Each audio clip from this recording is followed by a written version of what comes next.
Пані Ірино, тут давайте розпочнемо з ситуації довкола АТР. Ми до останнього не вірили і не хочемо вірити, що це все політичні рішення. Тому що, як подзвонив нам один додзвонювач з тимчасово окупованого Криму, саме з Керчі, і він каже, що от ми тут спостерігаємо, ті, хто нині ще чекають і вірять в те, що Україна повернеться. Нам інколи здається, що от новий президент України, він в якихось таких темних, непублічних домовленостях із Кремлем. Це суто думка. Я одразу хочу сказати, аби нас там потім не звинувачували і так далі. Суто думка. А ваші якісь спостереження?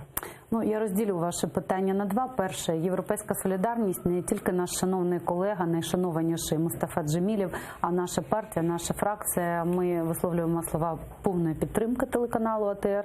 Ми будемо стояти поряд з вами для того, щоб дуже уважно спостерігати за ситуацією щодо фінансування і відновлення повноцінного мовлення вашого телеканалу. Ми пишаємося тим, що були тією командою, які вирішили все-таки фінансування з бюджету єдиного кримсько-татарського каналу.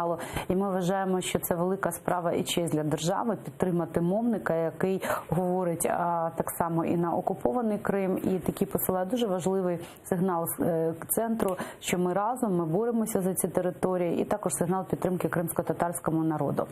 Власне, я навпаки вважаю, що ми могли би і як буде зростати наша економіка, більше виділяти тут і фінансової підтримки, але і моральної, і політичної. Це має бути позиція не лише однієї фракції, а всіх політичних сил. Навколо цього треба згуртуватися.